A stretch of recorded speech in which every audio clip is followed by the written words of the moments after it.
That's right. You're back again with something like that. Hey, it's Nav here down here, and today's podcast is all about hip and hop, or rather hip hop, rap, whatever you want to call it.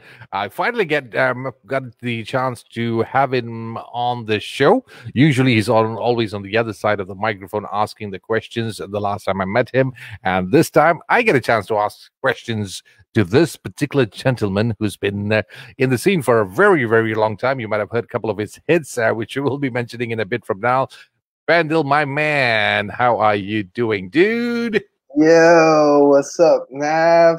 How's it going, Good. brother? Yeah, it's doing good. You know, I just noticed something. We have almost a similar background.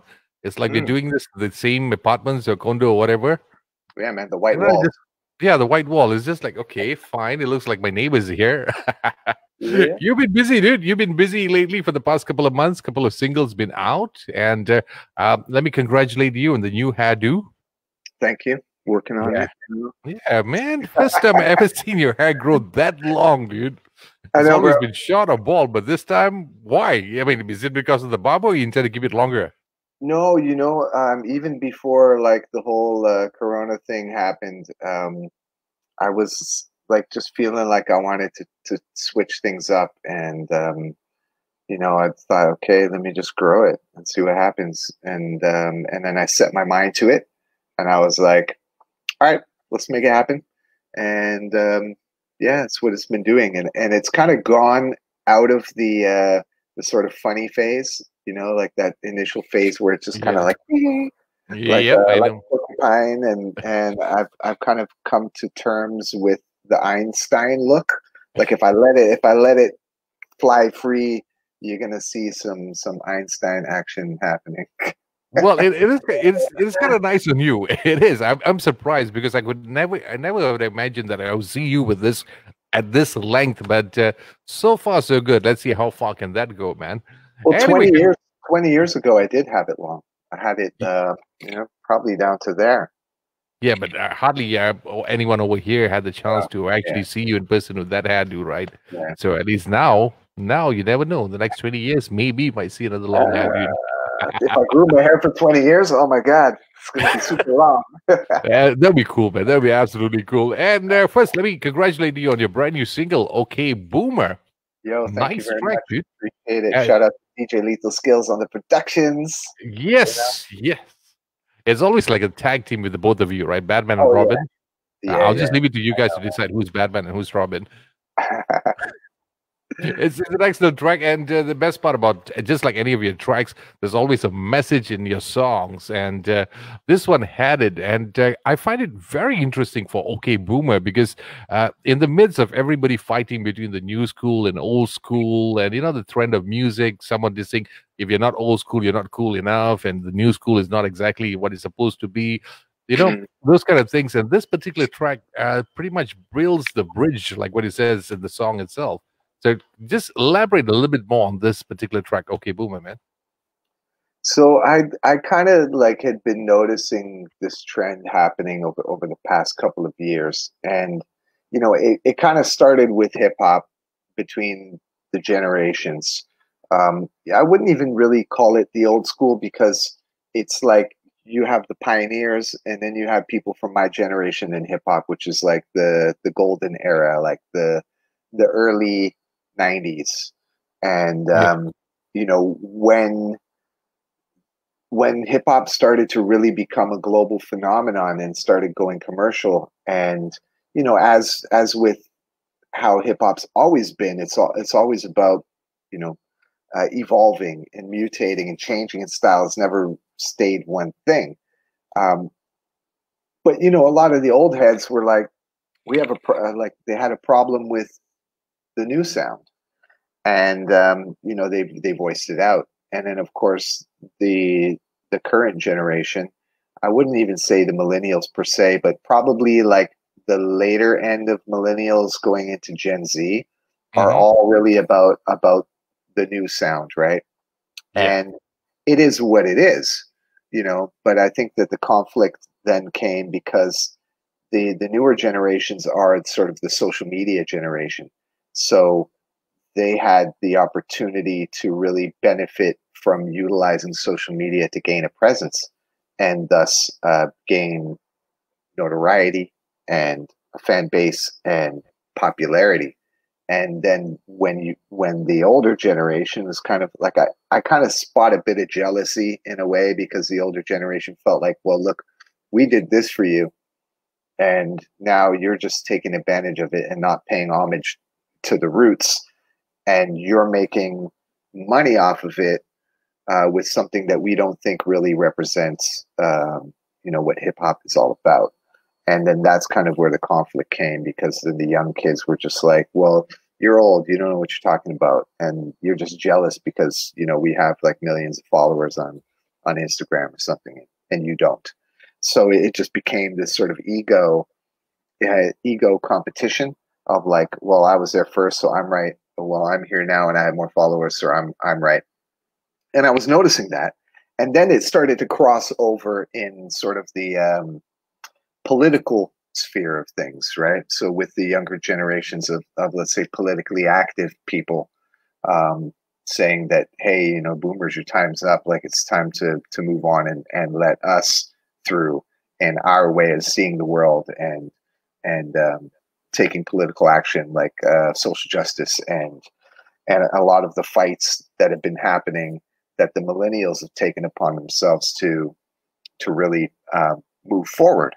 And a lot of it is very progressive, and a lot of it is good, and it's about equality, and it's about freedom to be who you want to be what you want to be.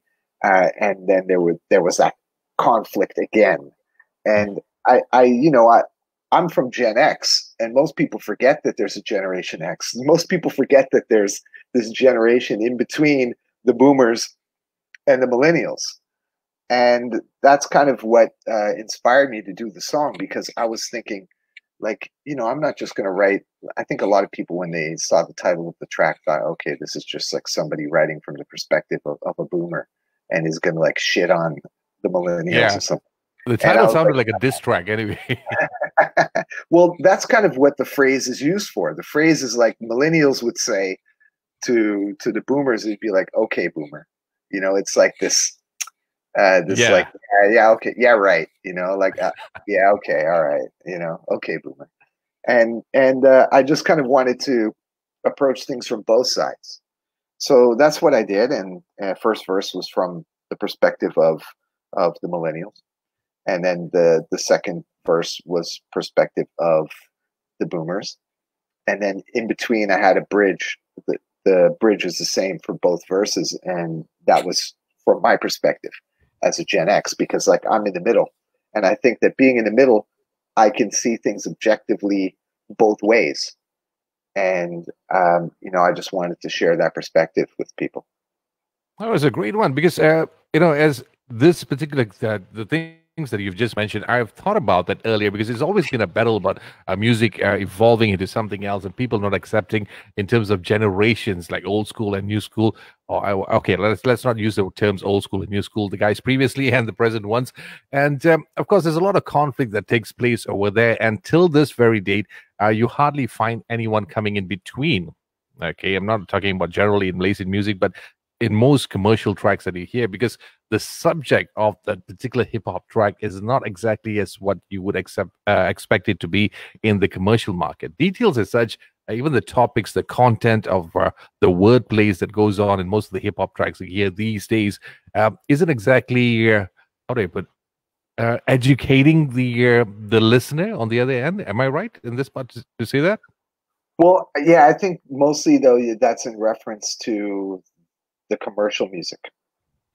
There is still hip hop being made in the spirit of the spirit of the ancestors, the boom bap, the traditional hip hop that is what really gave birth to everything. So there are still artists who are effectively creating music, quality hip hop with lyrical substance, and are talking about things, but they're not who you see in the limelight. They're not who you would like hear on the radio. And I think that is also kind of like hip hop has moved back into the the similar situation it was before it broke mainstream. Whereas Okay. you have this mainstream version of hip hop that hip hop heads don't consider really as hip hop per se. So then they're still making underground music. So it's like the underground music rose up, and that was like that boom bap era of the early 90s. And that was the era of like the Tupacs and the Biggies and Hmm. the Public Enemies and the KRS Ones and all those artists who kind of had a unique sound to them, but still kind of held to the roots of it. And then it started going commercial. And I think the first real, like I would say, the first commercial success in hip hop that really spread the music and the culture worldwide was Puff Daddy and the way he did it, and Puff Daddy and the family and his approach. And you know, it is what it is. But a lot of our, like my generation, coming from the underground side, we didn't really like Puff Daddy too much. We used to diss Puff Daddy, and you know, like, and that was like during the days of me personally, like being a purist, hip hop Yeah. purist. You know, I've kind of evolved since then to just appreciate people's efforts and talents, regardless of whether I personally um, like it per se. So, but then, you know, my tastes have varied as well, like in terms of the type of music I listen to. And it's not just hip hop, it's not just the old school stuff. And it's a wider variety of sounds, I think, that I enjoy. Um, but yeah, like the commercial stuff, obviously you're going to see that. You're going to see this sort of, you know, dumbed down lyrics that kind of reflect what the young people are up to.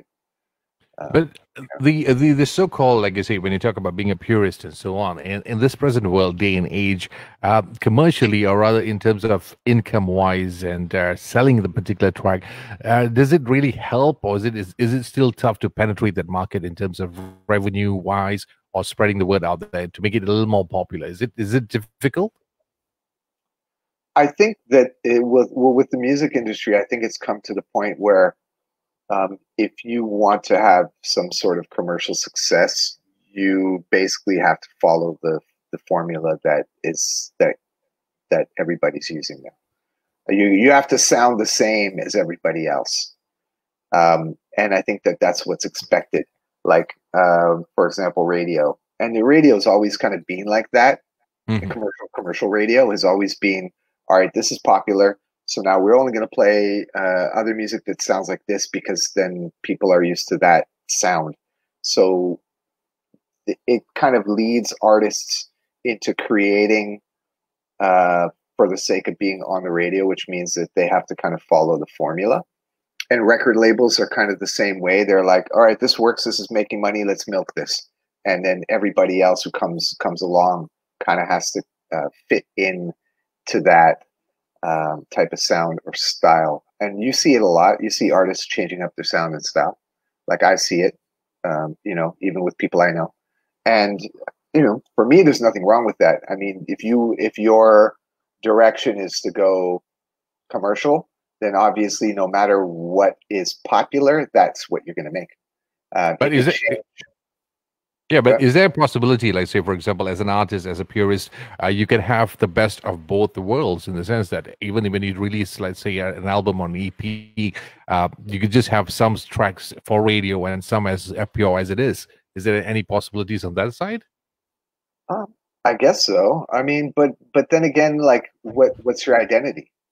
You know, what Okay. are and then are you just doing that for the sake of like having a radio track? Like it kind of reminds me of the back in the days.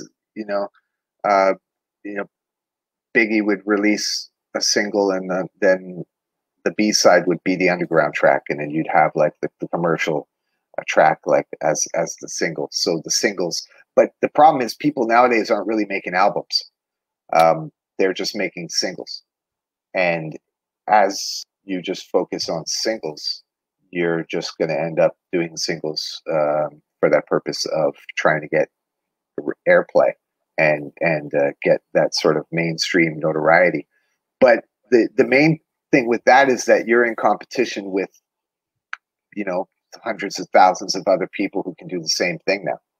And because there's no sort of challenge as a lyricist to create lyrics that are meaningful or linguistically acrobatic in that sense of like unique. All you need to do is just sound like somebody else is popular, and then you're good to go. So there's no real challenge lyrically, which means that almost anybody can be a rapper.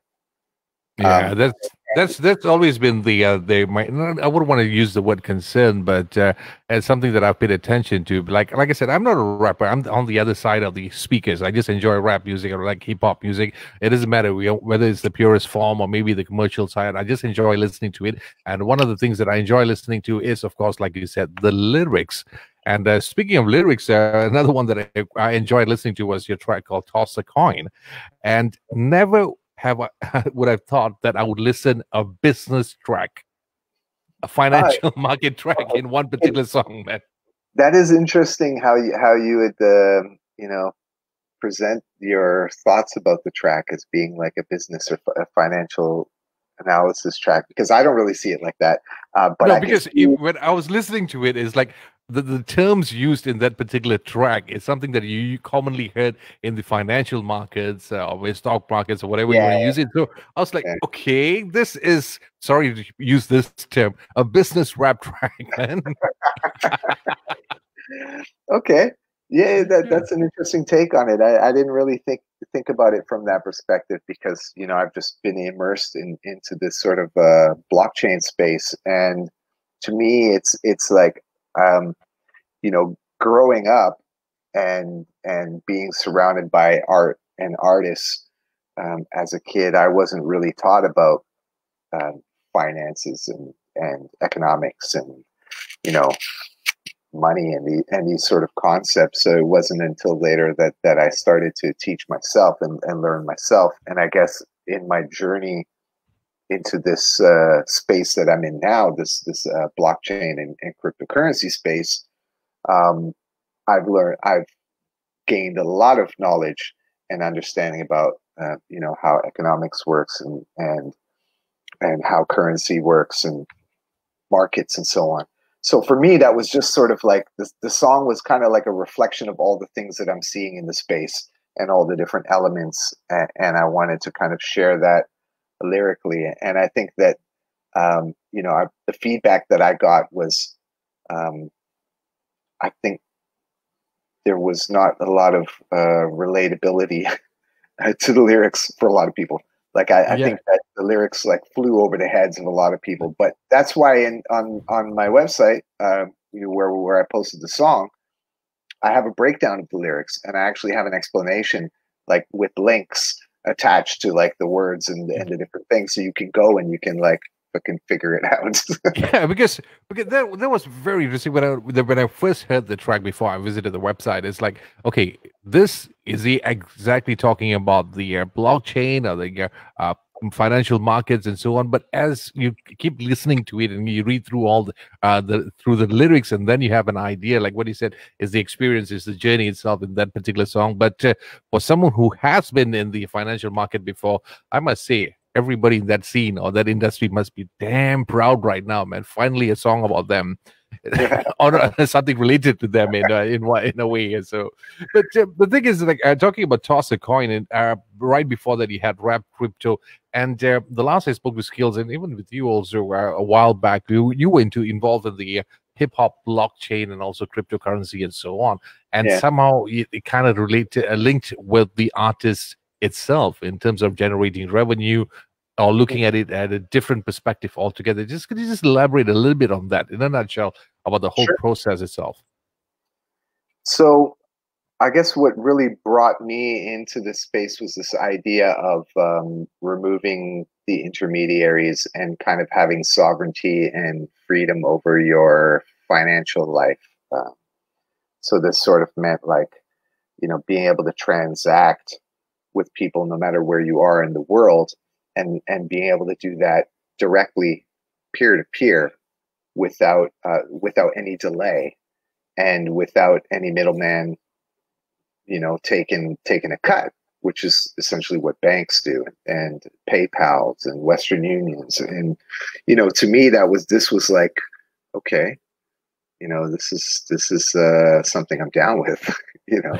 And then I kind of was looking more deeper as time went by, and I found platforms that assisted with, you know, being able to integrate yourself into this new economy, so to say, and you could use it like a Facebook, like a social media, and you could post it, but you could actually make money from your posts. And then I was thinking, well, this is a good resource to have for artists, because rather than using Facebook or Instagram or Twitter or these other platforms who actually make money off of your data and you using it, you can use another platform that you could actually make money from posting. And I thought, you know, that would be something people would be into. But I guess people weren't really into it, to be honest. I think it's still earlier. People are a little skeptical about things going on. And the website that you mentioned there, or rather the platform that you mentioned was, correct me if I'm wrong, is Eminent, right? No, the first one was Steemit. Oh, Steemit. Sorry, Steemit. Steemit is the blogging platform. Okay. But there were things that grew out of Steemit, and then there was another music streaming platform built using blockchain, which was called MusicCoin. And that was sort of the first one that both Skillz and Skillz more than me, but, you know, both of us kind of really dove into that platform. And again, like all of this technology, like you have to take into consideration that, you know, using the regular internet, we call it Web 2, right? It's a second layer of internet. This is like browser based, where you can actually have an experience and utilize the web in this interactive way. We're used to a certain standard of how things are on Web 2. But, you know, this is sort of like reimagining what the internet was in the mid 90s with what's called Web 3, which is all of the blockchain platforms that are emerging, because Web 3 is the third layer on it, which actually allows people to transact. It's the transactional layer. So you're moving from just the data layer to the interactive layer to now the transactional layer that people can have like peer-to-peer. So sort of like, you know, when the Napster came in and you had MP3s and you had this idea of torrents. So torrents is basically just your information split up, spread around all around, and then it repackages when it comes, so it can pull data from any computer that's holding a file, the same file, and then, you know, bring it in and repackage it there on your computer while you pull it in. So it's not like I'm going to your computer. Some of them were like that. Like, for example, SoulSeek I used to use for downloading music. Okay. So SoulSeek was like, you had your computer, you had to connect it to the network, you had a folder where you stored all your music files, and then I could go and to your profile, look through your folder, find songs, and literally download them from you to me. Whereas like LimeWire and I'm not sure if Napster was like that at the time, but the LimeWire would say pull data from different hosts hosting the files and then recompile them on your computer. So it's like those days, but happening now using blockchain technology, which allows you to remove the middleman and make it more peer-to-peer and actually have this sort of trustless system where, you know, especially dealing with financial matters, dealing with money or digital currencies, you could do that without needing an intermediary, and you could also do that without having to trust the other person, because the transactions get basically etched in stone on the ledger, and that ledger, you know, bids transactions into a block, and that's why they call it the blockchain. So it's a chain of blocks that start from the first transaction and continue each transaction all the way up. And the way that the technology was created was that you couldn't go back and like fudge a transaction that happened in the past. Like you just can't go and change a block. Keeps moving forward all the way. Yeah. Okay. I mean, so I don't know if that answered your question. Yeah, it is. It is. I mean, for me, it did, because I was always curious about that. I haven't had a chance. Skillz mentioned about this to me briefly, very briefly, a while back. And well, if that's the case, I think it would be beneficial for most of the artists. Is like, if you're going to depend on whatever you're going to get it from YouTube and places like Spotify, because unless your figures are pretty high, that's whether you can see the money. But then again, for this particular concept of digital money, you can see it pretty frequent, I guess I can say, frequent, and also to a sizable amount. Is that okay? Is that? Yeah. So let me. I'll just talk a bit about Emanate from what I know, and mind you, the platform is still in alpha. It's not even beta yet, right? So we're talking about like it's not officially launched, but there's artists on the platform. So essentially, how it works is it's like a music streaming platform. Artists sign up, upload their songs, provide the details, and like within the details, you can actually work out your split. So, for example, if me, you, and Skillz do a track, and we want to split it evenly, we can put the split in when we sign the track up, and then when the track earns money, it automatically distributes to you, me, and Skillz at the percentage rate that we had agreed on when we upload the song. So then how it works is that they've created a system that basically pays out every 6 seconds someone listens to the song. So if you listen to the song all the way through, then you get paid basically every 6 seconds through to the end of the song. If someone just listens to, I don't know, like 30 seconds or a minute of the song, then you get paid up to that point. And the payment is done in Emanate's native currency, and it goes straight to your wallet right away. So you pretty much get paid immediately every time someone streams your songs. Now, it is still an alpha, so that the payouts aren't like happening yet. It's just kind of testing the model and making sure that everything works. But the concept is that. So technically, you don't need a distributor or like the middleman to go, okay, so like I want to put my music up on Spotify or whatever, right? So I will go to a service like TuneCore or DistroKids or one of these other services that you sign up and then they put you up. So either you're paying per track, or you're paying like a batch, like an amount for unlimited uploads, but you're still paying. And what they do is that they have a deal directly with Spotify and Apple Music and all the other music streaming platforms. So when they do that, they will collect the money from those streaming platforms, and it will go to them, and then they will distribute that to you. So the process could be, depending on how long your song has been out, but usually it takes about 3 months, roughly, for any money to come in. And then maybe you'll be getting money every month. And I know that there's some of them are working to change that, and maybe you get paid like every week or something. But it's still, you're still dealing with intermediaries. Therefore, you have people along the way who are taking their little bits, and then you get whatever's kind of left over. So basically, if it's worth a dollar per track, and by the time it reaches your hand, you're just getting a couple of pocket change.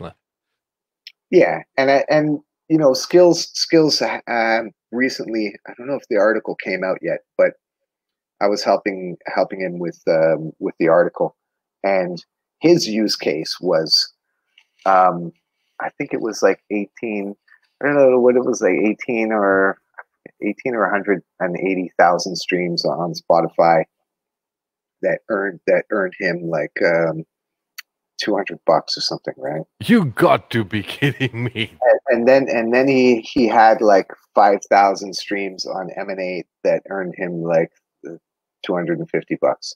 So it's kind of like when you look at that, the payment model, like Spotify and YouTube is probably the lowest paying platform per view, but they're really like less than a cent, maybe a quarter of a cent that you're getting per stream. So you really need like hundreds of thousands of streams to be able to make a decent amount of money. And like that's why the whole idea of following this sort of commercial trends is that you might be able to hit that on your own through streaming if you do that without the need of having, say, radio to back you. You just need to like do your marketing work online, and that all really, I think, comes down to branding yourself and your image, which has kind of always been in the mainstream in terms of music, but now it's gone to the extreme, and we see it, right? Like you see people like Tekashi 69, who's rainbow hair and tattoos on face, and it's almost like you need to match that in order to get attention. It's not, because the thing is, it's kind of crowded right now. Like you said, it has to be the whole package whenever somebody comes up with the track. It's not only about good music or a good style of verses. It's also the package of how you look and how you market the whole thing. And which is pretty weird, and one which is pretty sad for me. I mean, I'm looking at it, but the competition, that's how it is right now. And speaking of artists and things that you do in terms of marketing wise, one of the other things that I have to congratulate you is for your record label, DAOrecords, or better known as is it Decentralized Autonomous Records? Is that what it stands for? So yeah, DAOrecords, we call it the DAO. I guess the traditional or the most used definition of DAO is decentralized autonomous organization. And I really first discovered what they really meant back in November. Actually, I was attending a workshop that my friend was doing, and he seemed really excited about doing this and about sharing it. And I've always been about community building and looking at different ways to organize. And this was just kind of like, it spoke to me in a lot of ways, because really what it is a new form of governance. It's governance not only in how members of an organization work together to make decisions and to propose ideas, but it's also governance in terms of how funds are distributed and using blockchain technology to enable the fair and transparent distribution of funds, which I think is a problem that a lot of organizations have when when dealing with like corruption and cronyism and gaming the system for like kickbacks. So for example, like, and this happens in the entertainment industry all the time. It happens in like it literally happens in everything, in all organizations. So the beauty of this was that it eliminates that, and it allows you to go, okay, I have an idea. I propose my idea. All the other members take a look. If they're in agreement, they vote. If they're in disagreement, they vote in that way. They express their feelings towards it, yes or no. And if the majority votes it through, it passes. You get what you request automatically, and then you execute. And then afterwards, you show what you've done. So it's very straightforward, and it's very it's technical because this is still very raw. We're talking about like 90s internet, right? Like it's still like, the paint #1, like pixel things. It's really at the very beginning. so user interface and usability and the UI UX, it's not at a level that I think a lot of people expect it to be at for them to kind of adopt. But at the same time, if you can see the future, which sometimes I feel like I can see the future, Nice. in terms of technology, then you know that this is the future. And if you are sort of involved at this point, in many ways, it's like pioneering. And that's why I like to use the analogy of like blockchain, at least from my standpoint, is a lot like hip hop. When hip hop was still underground, before it was mainstream, before it was accepted, before people could understand what it was, you were a part of like a subculture, and those who were a part of it were actually pioneering it. They were inventing new styles. They were figuring it. They were invented the technology. They're creating the foundation of the entire thing. Correct. And using the creativity as a means to express it. And this is sort of where we are at in this space. And I find that it's super exciting for me being a part of it now, and for those around me who realize the potential and the future implications of this technology and of being involved with it at the beginning, is that like 10 to 15 years from now, this is going to be what everybody's like how people use Facebook today. Yeah. It's going to be slowly, but of course, of surely. This for a second, just to make a shout out to Skillz. DJ Lethal Skillz is watching right now. Hey, hello, man. Russell Curtis, Chef, Barry, and the entire gang for tuning in. It's nice to have you on board, man. Thanks for watching. And well, heading back to DAOrecords, and you have a couple of artists down there, and also a couple of initiatives. Because as from the day I knew you, like you mentioned earlier, you're more towards the community, doing it back for the community. Isn't about yourself, your music only, but of course the entire hip hop community as it is. And one of the exciting things that I've noticed is the pop-up, which is like a virtual reality concert that goes on, right? Tell me more about that, man, because I find it a little I wouldn't want to use the word, it's unique. Yeah, unique is the word for it, because when you log on board, you feel like you're part of the entire concert itself. But I just hope and pray that I have VR goggles pretty soon. Get a VR goggles to actually have the experience even more. So pop-up, what's the pop-up all about, man? Well, like what we were talking about before the show started, we're facing this sort of global situation where what we're used to doing traditionally, like events and live sort of community gatherings and places where people can do their art, had stopped.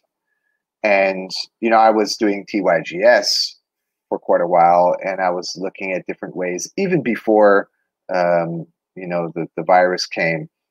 I was looking at ways that we could activate TYGS just like through Instagram, right? Mm-hmm. And and then it sort of reached a point where I discovered all of these things that were happening within the blockchain space, which was like the crypto art scene, Cryptovoxels, the virtual world.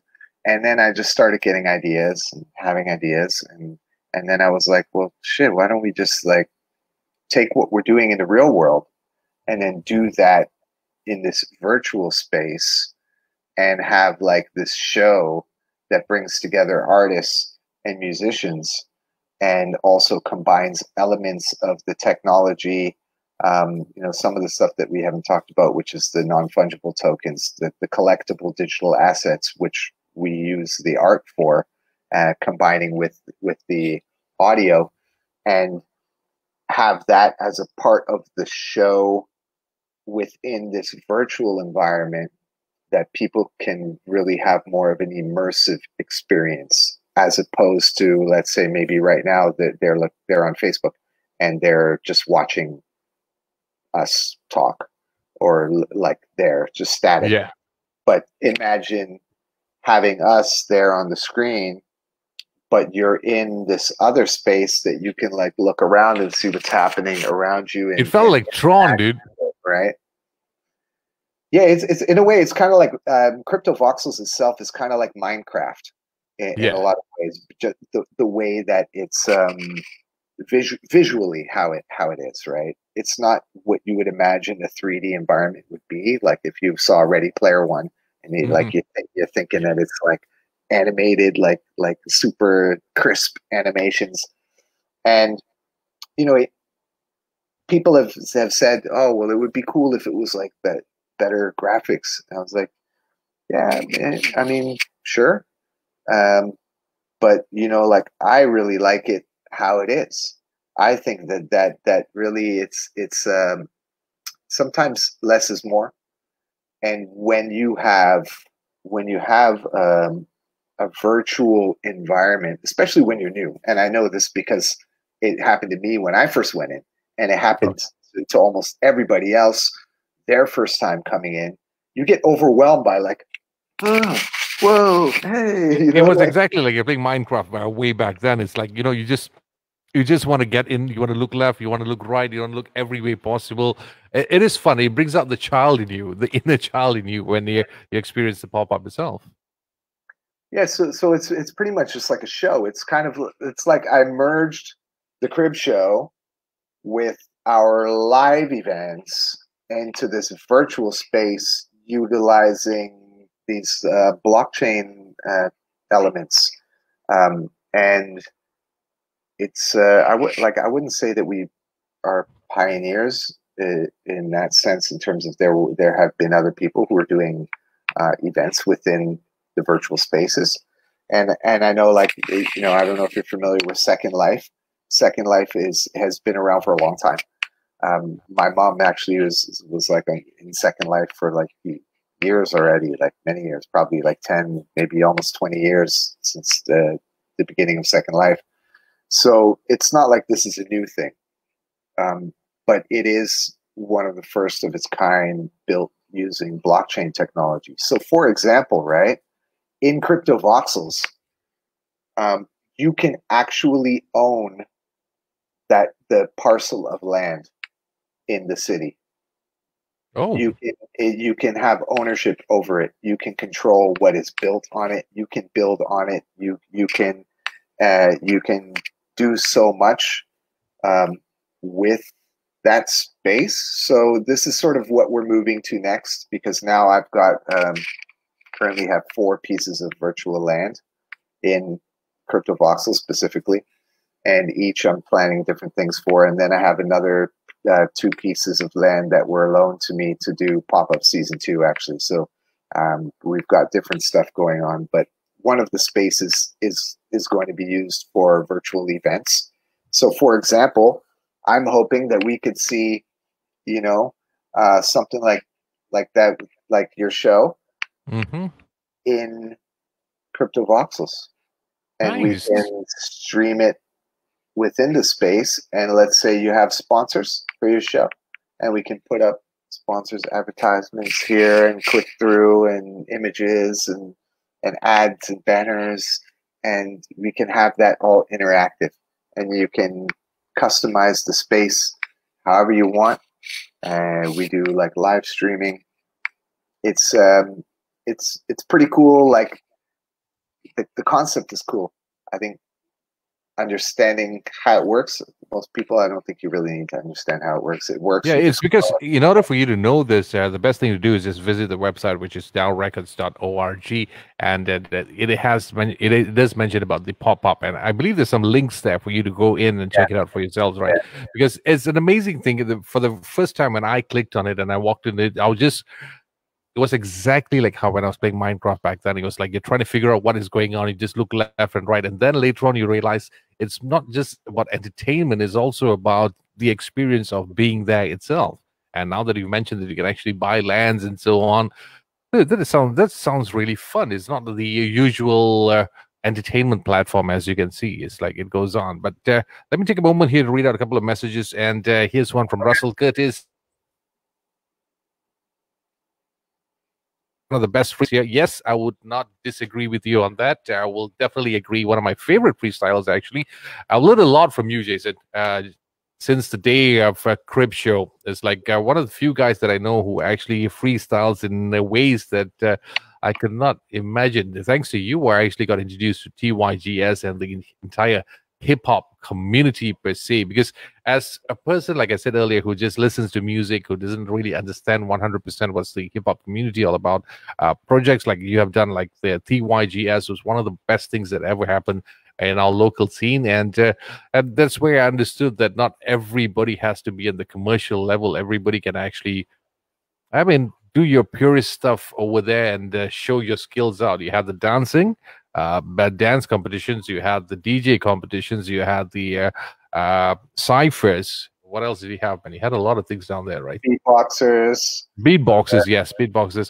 And any plans of doing it again? I mean, assuming this whole COVID nonsense kicks off. I mean, says bye bye, and any plans of doing it again, or maybe virtually on something new altogether?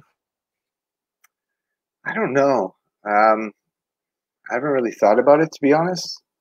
I have been talking to a few people, part of like the blockchain community, about organizing some rap battles in Cryptovoxels. And we were actually waiting for the technology, because, like, again, what I'm saying is, like, everything is in development. Mm-hmm. So they just launched a streaming, internal streaming boombox function. So I can then set up a live stream and run it, audio live stream, right? Okay. Then they have integration for YouTube and for Twitch, for live streaming, or just for videos in general, but Twitch more for live streaming. And that's, I think, what we're going to be using for Pop-Up Season 2, is integrating the Twitch. So, for example, if we want to set up a battle within the space, you have one screen with one Twitch with one artist on one side, and then you have another one over there, and then you have people come in, and you could have a host for the event doing the audio stream, and that's kind of like queuing up the two participants, and then they could go head to head and battle. But we haven't done this yet. It's something that's in the works that we want to try out. But there's just so much. There's like so many cool things that we can do. And again, it's because we're at such an early stage in the development of this technology, is that everything is sort of pioneering, and whatever sort of ideas that you have, you can just be like, oh, I have this idea. Okay, well, let me try. And then, oh shit, we don't have this function. Or, oh, now we have the function. Someone heard you communicated with the platform. Like, these people who running these platforms, they're just like you and me. They had this idea. They created this thing. They didn't know it was going to be what it is. They interact with all of the community of people who are a part of it.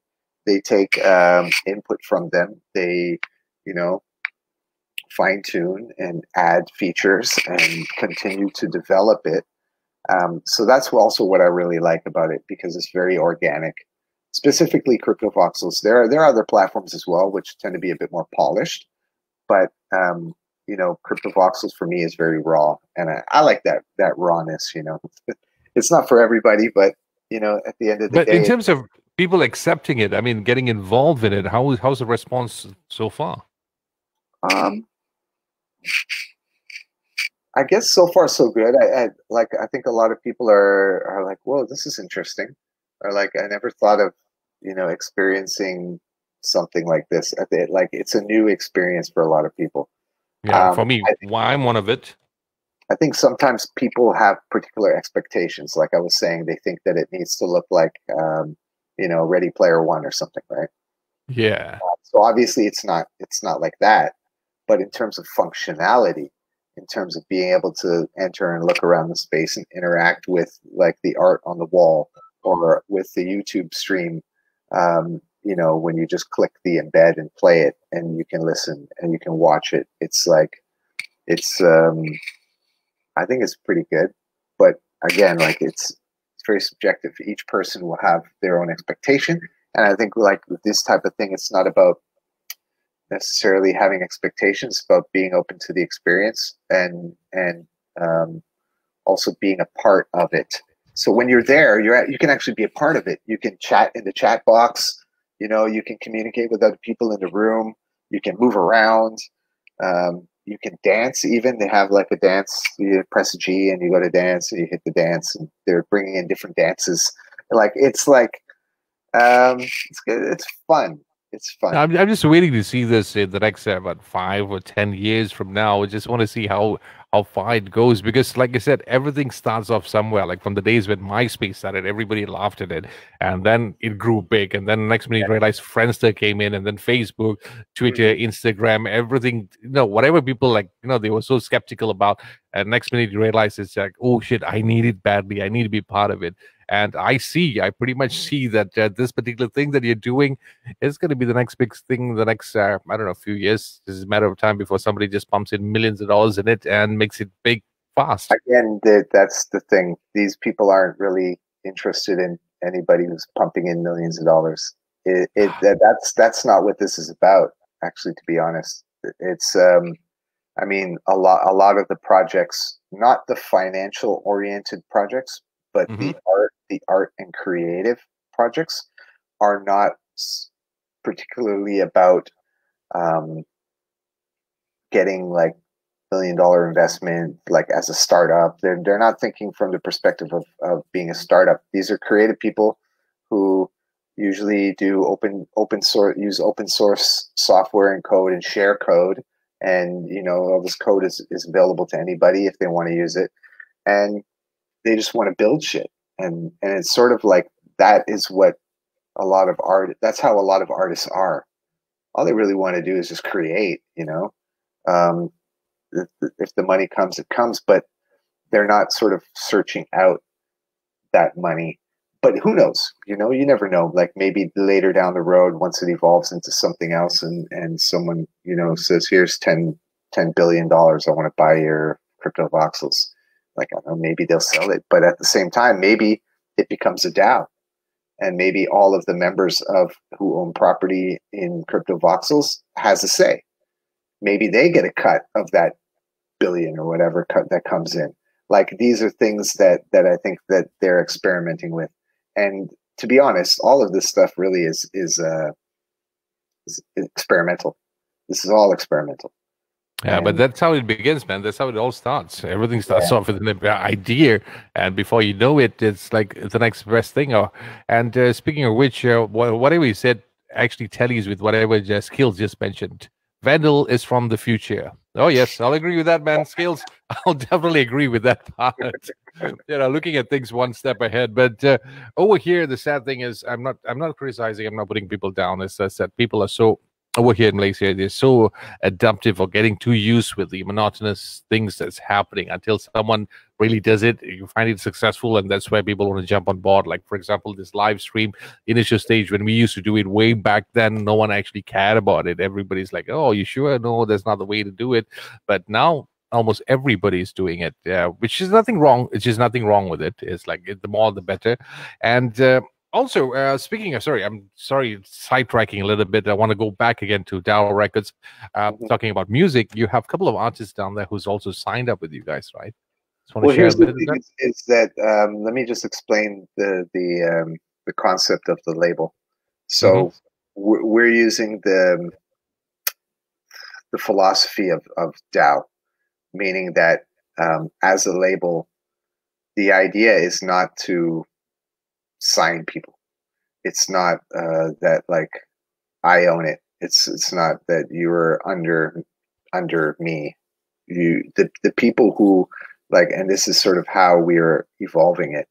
The people who are on the label are part of the label. They have a say. There's a co-ownership. It is a decentralized autonomous organization. So it's not limited to what I think it should be. It's not really even about what I want it to be. Of course, we have to start from somewhere, right? And starting from somewhere usually means we start from what we know. So having done a record label previously, this is sort of how we launched DAOrecords as a hybrid of a traditional business model together with the decentralized blockchain governance model, and now we are shifting over from traditional to decentralized, and we're in the process of this. So it's an exciting time, but it's also a time where we're really trying to define it in a way that we can actually explain it to people. Because you know, I did a post on Facebook the other day, and I said, well, what do you think about a record label that that is owned by the people who release music on it? And so that's what it meant. Well, yeah, it was referring to what we're doing with DAOrecords and you know, what the idea is behind it. And you know, certain people who are from the traditional music industry, you know, I think, you know, obviously the way that I posed the post wasn't directly related to what we're doing, but I just wanted to get an idea. And you know, of course, when people hear that, in their mind, they're thinking like in the traditional sense of how record labels are set up, or you know, for that matter, like how everything is set up. Everything is this, right? Yeah. You have the hierarchical structure of everything. You have the person on top, and then they are the boss, and they decide, and then you have so on and so forth down the pyramid. And I think the main challenge that we have with decentralization is that you need to throw that out the window. There is no boss. There is no, obviously you have leaders, you have people who, you know, take charge of certain aspects of things, but everybody has an equal voice. Everybody has a relative equal voice and an equal share, and it's based on your contribution and your participation. So it's not structured in that way.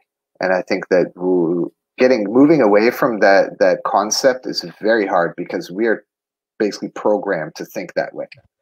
And I think that that's sort of what's driven us to the problems that we're having with capitalism, where you have these extremes. You have this wealth and income gap that is massive. Like you have like 16 people have more wealth than like billion people.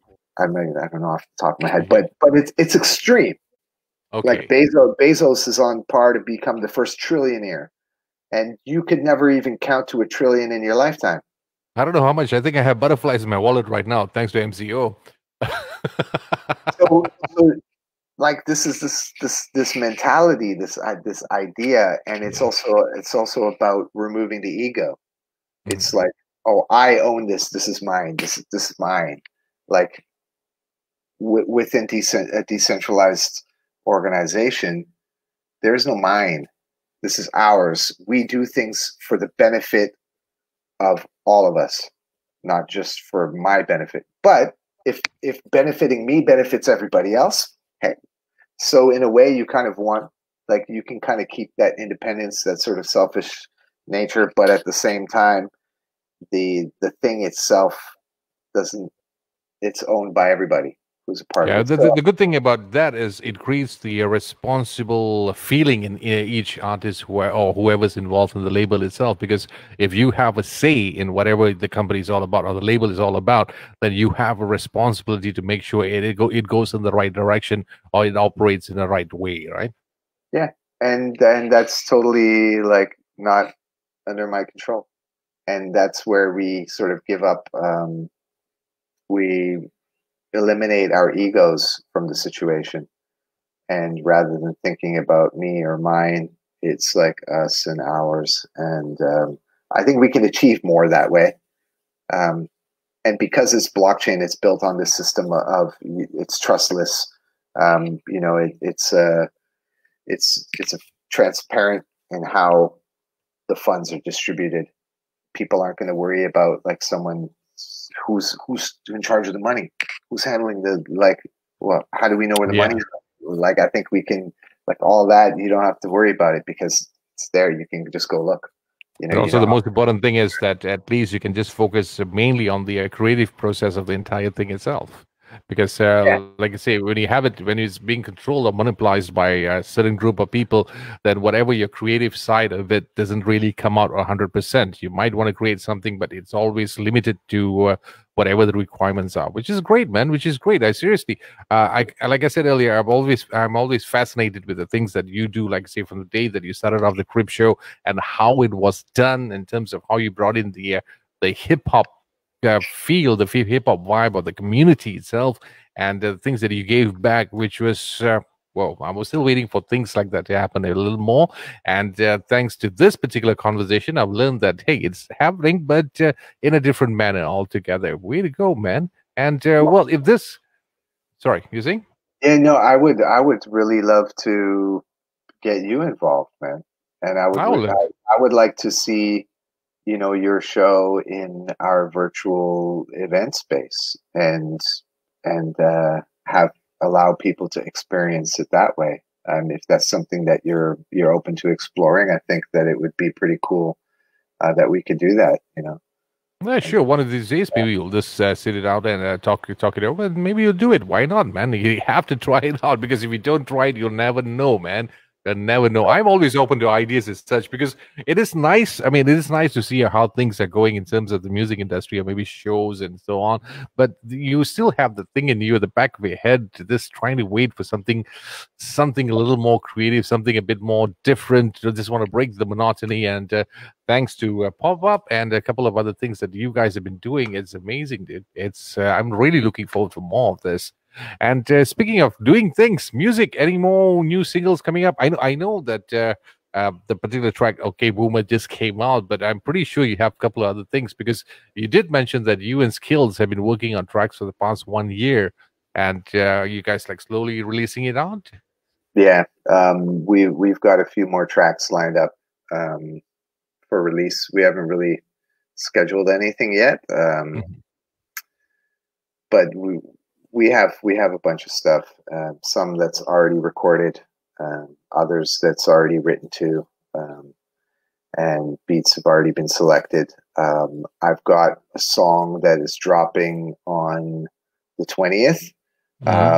With Unknown Misery from Canada. We did a collaboration for an art gallery launching inside Cryptovoxels. So this is an exclusive song specifically for that event, and then that's coming out on the 20th.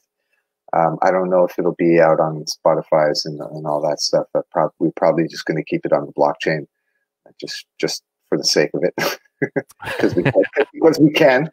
Yeah, I mean, something should be kept secret. I mean, you want to divert some people into that particular project of yours also, right? If you're going to give it everything out for free and everybody, once it's easily accessible to everyone, the value of it, it's like, a bit curious. But anyway, here's another question I have for you. I do not know whether you'll do it or not, but I just stumbled upon some of your old pages, Movement Bandcamp, and I saw some of your materials from, if I'm not mistaken, was 2012, title 13. Dude, you had some good shit in that, man. It was some good stuff, right? Any plans of re-releasing those tracks? Those are released. They're already out there. You can just I mean re-releasing it to the public and showing them again, because I was going through most of the tracks and I was like, man, how come I didn't hear it that frequently? I guess I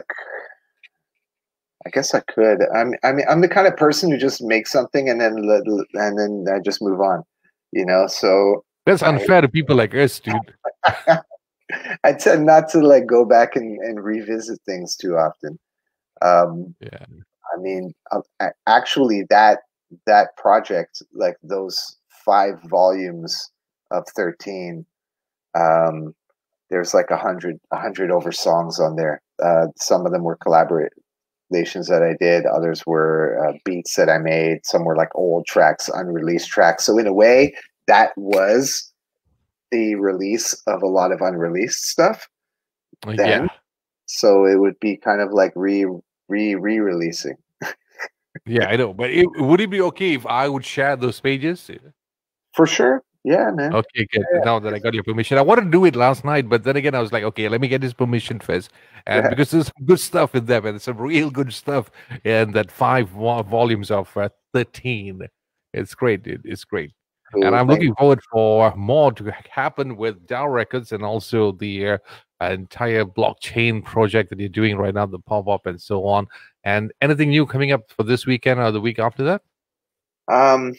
This weekend, I've got another sort of launching of one of the platforms that I've been working with Mhm. on the blockchain side, releasing basically the collectible digital asset audio files.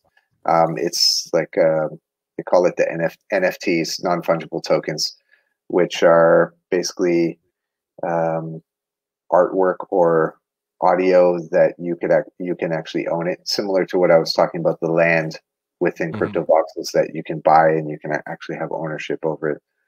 This is the idea of owning a piece of art or a file or whatever type of digital asset, and having ownership of only one piece, or two or three, depending on how many you mint. But yeah, so on the 22nd, that's going to be in Decentraland, which is another virtual world space. That's with Mint Base. Shout out to Mint Base. And I did shot a little video for them just earlier today, which is I performed just live on my phone or whatever. OK Boomer and Toss a Coin. So they're going to stream the video of that within the virtual world for their Nice. launch, as well as some of the digital assets that I've released through their platform. They'll have them available for sale as well there. And then on the 20th, we're doing that another Cryptovoxels gallery launch for that track. It's actually this space which is built as a pyramid. So the collection is all about pyramids and ancient wisdom and sacred geometry and all the sort of Egyptian themed stuff. And I've got actually two tracks that I did with an Indonesian producer slash musician who put together Larry, and they're like 12 years old. They're like 12. Oh, shit. Oh, wait. 2005. 15 years old. But they've never seen the light of day. And he contacted me the other day, and he's like, yo, like, I found these tracks, and they're still really good. You want to do something with them? And then, like, I've been trying to figure out how to plan to put them out. So that's in the works as well. So I'm going to, get those out. They deserve, They're beginning to sound like Prince, dude. Prince does the same thing. Record, keep it. And what is good, man. And finally, come to think of it, now your I think it was the Instagram handle, Van Digital, really makes sense. Everything's going digital right now, man. Finally, it's like the very first time you hear the name, and it's like, okay, how is it digital? But right now, it all comes together, man. It all comes together, dude. It's been an exciting 1 hour and 12 minutes. I can't believe time flies that fast, man. It's super, man. 1 hour. I didn't believe that. I mean, I know many of them we were wondering we'd be talking just plain music and all your lifestyle, your background, or whatever stuff. You wanted to talk about the whole digital era that's being involved in your particular life right now. And trust me, I have seen, I've heard, and I pretty much experienced some great stuff. So for the rest out there who would like to experience the same thing, you can either visit DAOrecords, head onto the pop-up column of it, and just be on the lookout for when's the next show that's going to be taking place. You can also follow Vandal on his Instagram handle, which is Van Digital. Are you using that? Yeah. You can also follow him on Facebook. Any other places that they can check you out, dude? Same, Twitter, Facebook, Instagram, Sent. Yeah, pretty much everywhere is Van Digital. Yeah, so just go ahead and just keep following him and be on the lookout for all the new stuff. And if you haven't really experienced it yet for yourselves, you might want to do it. And then you have an idea of what we just spoke about for the past hour. It's an amazing experience, man. Just to jump in before we end it, we're still accepting submissions for season 2 of the pop-up. So if you're a visual artist or if you're a musician and you have material that's that you've put out within the last six months to a year, I guess would take a bit older, but I want to try and keep it to the new stuff. But yeah, so we're looking for more artists to feature on the show, and you can reach out to me personally on Facebook, or you can just go to DAOrecords.org and just hit sign up, and I'll get in touch, or put your name on the email list. We have on the Instagram and the Twitter and the Facebook, like it's all promoted there. Pop-up season 2 application submissions are available. So if you want to get involved in it, that'd be great. Go for it. And once again, nice track. If you haven't checked out OK Boomer, is available on Spotify right now and a whole lot of streaming platforms. Also, take a listen to Toss a Coin, and you'll have an idea of what we just spoke about wordplays and the financial market. The best way to do it, in order for you to enjoy this particular track, is to visit DAOrecords website, DAOrecords.org, and click on the lyrics, listen to the lyrics, and you'll find the explanation. There's always links to each word and why was those words used in that particular song. You got to try it out for yourselves. And also, thumbs up to you and also Lethal Skillz, DJ Lethal Skillz. As usual, you guys produce some good stuff, man. Some really, really, really good stuff. Looking forward to catch up with you guys. Hopefully soon. Hold on. There's one other thing I need to shout out. Is I'm working on another project with Skillz and No Misery. It's a 5-track EP about Cryptovoxels that we're just taking. We've got a grant up that we're getting fundraising funds for it. So this is another project that's in the works. It's called Origin City. So stay tuned for that as well. So there's a lot of shit going on, man. A lot. I was like, for some people who's been complaining that I have nothing much to do during this so-called MCO period, you guys been really, really busy, haven't you? Well, which is good. Busy is good, man. Busy is absolutely good. I wish you all the best, dude. I wish you Skillz and the entire team all the best, and looking forward to all the great stuff that's coming up. I'll make a date with you guys on the next pop-up. And in the meantime, well, don't forget to call me. You can catch up for some tea. Teh Tarik has been, what, 2 years overdue? Fuck, man. Yeah. It's long overdue, bro. This is way long overdue, man. The Teh Tarik session, dude. We need to do that. All right. You take care, dude. You have a great day, man. Much love. Thanks, everybody, for tuning in. Peace out, chill.